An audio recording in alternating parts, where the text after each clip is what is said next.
Since the 19th century, Colorado has undergone significant growth and transformation. Initially renowned for its prominent mining industry during the gold rush, the state has since expanded its economy into tourism, technology, and even aerospace. Hence, these days, it's famous for its economic diversity, natural landscapes, and quality of life. So, it's easy to forget about those abandoned ghost towns left behind from a time when Colorado was in its rise. These towns serve as silent witness to bygone times and forgotten stories. One such town is St. Elmo, a mining town in Colorado that encapsulated that notion of the Wild West and the gold rush through its legacy of hardship and betrayal. So stay tuned as we discover the rise and fall of St. Elmo, Colorado's most mysterious ghost town. I'm your host Ryan Socash, and you're watching It's History. To begin this story, let's head back to the 19th century in Colorado, where the gold rush that drove the mining industry began. These were the years where technology evolved and adapted to the miners' needs, allowing for exploring and exploitation of various territories in the American West that were previously thought to be unreachable. One of the earliest methods used in Colorado was placer mining, where gold seekers extracted precious metals from streams and terraces using simple tools such as pans and picks. This method gained popularity in Colorado from the 1850s onward, following the California Gold Rush in 1848. Then, as the gold rush spread, efforts were consolidated, with miners working in teams, using rockers and sluices to process more gold-bearing sand than they could with a pan. This method peaked between 1858 and 1867, when over $14 million in gold was extracted from the streams and beds. Then, with the depletion of placer deposits, hydraulic mining emerged. This method used highly pressurized water to displace gravel from the hillside into sluices. This method was introduced in Colorado in the mid-19th century and remained relevant for many decades. Faced with the limitations of hydraulic mining, miners turned back to hard rock mining, which involved digging shafts and tunnels into mountains to follow veins of precious metals. Initially, hand drills and explosives were used, but steam and air-compressed drills were eventually adopted as technology advanced, allowing miners to go deeper and further than previously imagined. This method was primarily developed from the 1860s onward and was basically used until the turn of the century. This expansion, facilitated by the latest extraction techniques, was crucial for vital discoveries in Chalk Creek and Colorado. However, a major problem arose when they discovered that these rich lands were empty. The influx of gold seekers and European settlers sparked conflicts with Native American tribes in Colorado, including the Cheyenne and Arapaho, due to competition for land and resources. These tensions unleashed violence and armed conflicts between Native Americans and U.S. military forces, culminating in the well-known Colorado War. During the period between 1864 and 1865, the Colorado War mirrored struggles for control over mineral and territorial wealth amid westward expansion during the Colorado Gold Rush. After the Sand Creek Massacre in November of 1964, Native Americans evaded capture by joining relatives in Wyoming, and in doing so, they left the region wide open to European settlers seeking to exploit its resources. Thus, the tributary of the Arkansas River eventually became a significant center for mining activity starting around 1870. In 1871, Abner Ellis Wright and his partner, John Royal, were possibly the first prospectors to settle the headwaters of Chalk Creek Canyon. After years of exploration, in 1875, they discovered a high-grade silver vein on Chrysolite Mountain south of the future site of St. Elmo. This mountain, located in the Salwatch Range, rises approximately 12,822 feet above sea level. Its prominence, or the vertical difference between its summit and the surrounding terrain, is about 725 feet. The early mining settlements around here featured various types of dwellings, with tents and log cabins being the most common. The claim they found there was the Mary Murphy, which would eventually become the most successful mine in the district. Given its significant impact on the region, much has been documented about the discovery of the Mary Murphy mine and the origin of its name. Although it is often said that Dr. Abner Wright and John Royal made the discovery in 1875, a few decades ago, an unusual excerpt from one of the diaries of a local miner was found. suggesting something very different, suggesting an intriguing tale of betrayal and tragedy. The story begins with the Murphy brothers who were prospecting in Cottonwood. One had a wife named Mary, and the other had a wife named Jenny. After several unsuccessful prospecting ventures in the region, and almost by sheer luck, they stumbled upon two of the richest mines ever found in the Cottonwood Gulch. They named them after their wives, Mary and Jenny. You see, due to this significant find, Johnny Murphy traveled east to fetch his wife and bring her to Cottonwood to settle there permanently, leaving his brother in charge of both mines. That same night, the brothers celebrated the great discovery by getting drunk, but he was probably even more intoxicated by his stroke of luck. And since he was on a lucky streak, he decided to add a little gambling to his night of drinking. But as fate would have it, destiny is fickle. Anyhow, he wagered his brother's mine, Jenny, and in a wrong move, he lost it. Knowing the potential of that mine, he doubled down and tried to win it back by betting his brother's mine, but this, of course, was to no avail. That same night, in a drunken stupor, he had lost both mines. Realizing his terrible mistake, he refused to hand them over and just outright fled the saloon immediately. Several days later, when John Murphy returned, he found his brother dead in the back room of a saloon with several stab wounds. Devastated by the tragedy and the loss of his brother, John vowed to avenge his death and reclaim what was rightfully theirs. However, he failed to fulfill his oath despite his efforts and was left with nothing. It is said that John and his family never recovered from this loss. Beyond that, there were even rumors that Mary Murphy, Johnny's wife, ended up working at a hotel in Pueblo washing dishes. And though it may seem coincidental, the town of St. Elmo experienced something akin to the Murphys. By 1880, Chalk Creek Canyon was experiencing a mining boom.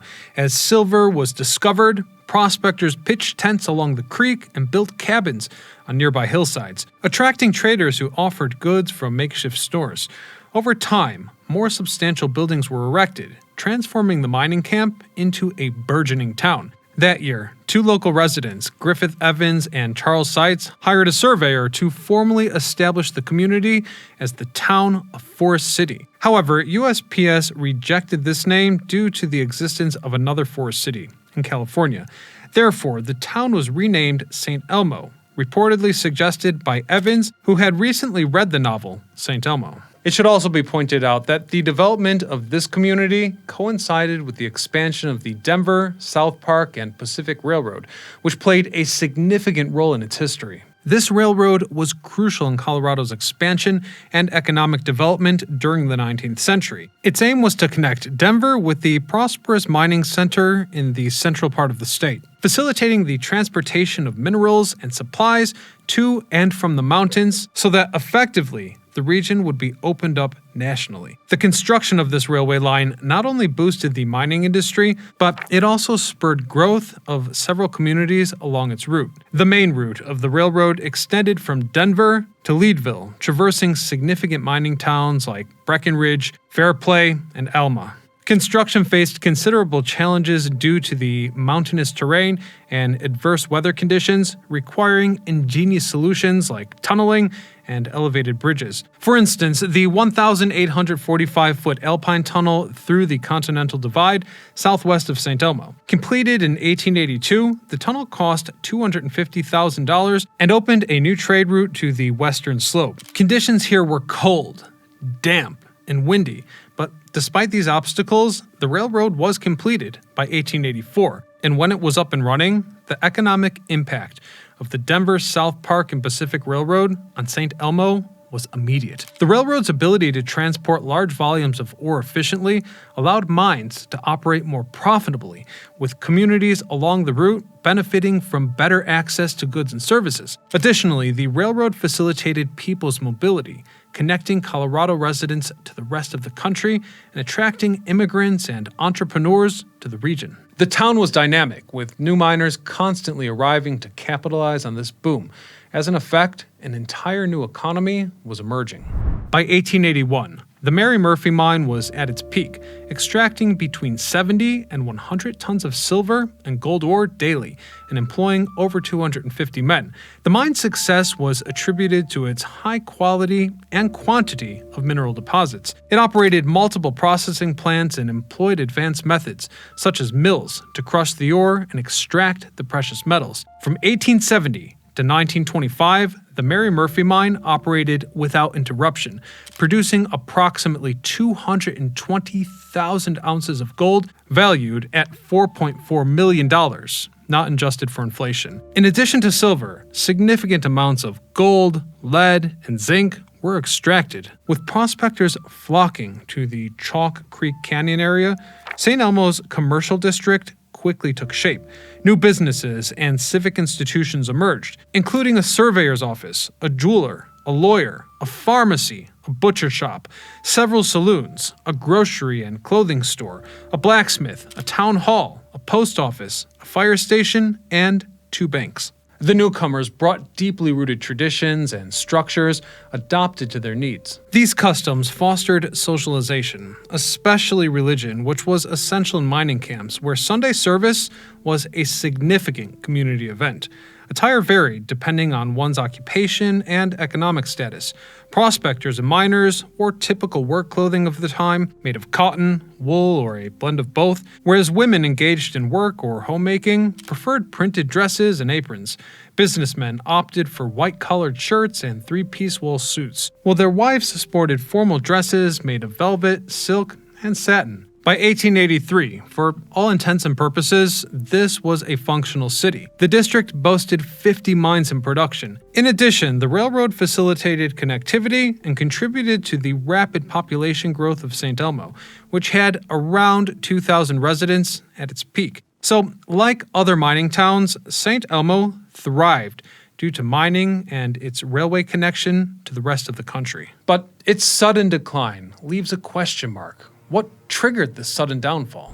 In 1890, St. Elmo suffered a significant blow with a devastating fire that destroyed many buildings and drastically reduced its population. Although efforts were made to revitalize the economy with new gold discoveries in the 1890s, the town never regained its former glory. And then, additional fires and repealing of the Sherman Silver Purchase Act in 1893 worsened matters entirely, nearly shutting down all the mines in the region. The Sherman Silver Purchase Act was a federal law of the United States enacted on July 14, 1890. It increased the monthly purchase of silver by the U.S. government to alleviate agricultural debt and mining overproduction. This measure led to the devaluation of silver and triggered the Panic of 1893. President Cleveland revoked the law to protect gold reserves, causing a decline in silver prices. The consequences were immediate, with the closure of mints and the abandonment of the silver dollar. I'd even go as far as to say that this legislation and the McKinley Tariff reflected the political and economic force of the time. Although Senator John Sherman was not its author, he did play a crucial role in its enactment, only to later express disagreement with its content. So basically, these fluctuations in gold and silver prices, along with the gradual depletion of more accessible deposits, led to a decline in the profitability of mines in Chalk Creek in the early 20th century. For example, the Mary Murphy mine, which was highly productive for the town, was not immune to the change and was headed downhill fast. By 1905, the mine's reopening under new ownership showed a glimmer of hope, albeit fleeting. The local economy temporarily diversified with the extraction of other minerals, but insufficient metal prices and then the gradual abandonment of the actual railway, which I remind you made this whole thing possible in the first place, condemned the mine to an inevitable decline. By the 1920s, production in the town had significantly decreased, and many facilities began to close down. One factor contributing to St. Elmo's stagnation was its geographical location. Although it had early railway service, the town was otherwise distant from alternative transportation routes, making access difficult and affecting its ability to attract external investment necessary for its mining expansion. Reserves dwindled, metal prices fluctuated, and the demand for transportation decreased. In light of this, in the 1930s, many Denver, South Park, and Pacific lines were were just abandoned or dismantled. Then, the Great Depression of the 1930s further aggravated St. Elmo's difficult situation. The national economic crisis reduced the demand for minerals, causing an almost total exodus of its inhabitants. The few remaining residents tried diversifying the local economy to survive, but these efforts could have been more successful. The infrastructure that once supported a thriving community now fell into disuse and despair. Even so, throughout its abandonment, there were some residents who fought to keep it alive. In 1943, the town had just 2 permanent residents, Annabelle and Tony Stark. As others departed, the Starks gradually acquired numerous city buildings, converting them into summer cottages for visitors. In 1960, they willed their properties to Marie Skosberg, who, along with her granddaughter, made efforts to preserve the most important buildings. These became part of the family trust, safeguarding them for future generations. In 1975, the St. Elmo Property Owners Association was formed to acquire the school, but undoubtedly, the most significant moment came in 1979, when, after years of work, St. Elmo was recognized as a National Historic District. Despite challenges from weather and time, 40 historic buildings remain. Among them stands the Miners Exchange Building, erected in 1892, which once housed a bank and a saloon before transforming into a general store. Other notable buildings include Pat Hurley's Hall, built in 1892, the Pawnee Mining and Milling Company building from 1880, as well as the Home Comfort Hotel, which was erected in 1885. So perhaps, in the end, St. Elmo was revitalized. Its status as a ghost town has boosted tourism, benefiting the local economy. Visitors are drawn to its picturesque setting and well-preserved buildings, seeking to experience firsthand a piece of Colorado's mining history. The case of St. Elmo helps us understand the importance of diversified economy development and geographical location for a city's growth. Ghost towns like this emerged and thrived thanks to the extraction of minerals like gold, silver, and other precious metals. Still, it was this dependence that proved to be their weak point, as they couldn't handle the fluctuation in metal markets or changes to government policies. Nevertheless, the town has taken on a new form, to the point that some have questioned whether the term ghost town is even appropriate here. Whatever the case may be, St. Elmo remains a living testament to the history of the West. A notion which I trust should bring us full circle. So I thank you all for joining us today. Encourage you to support the channel by clicking both subscribe and join. Otherwise, until next time, this is Ryan Socash, signing off.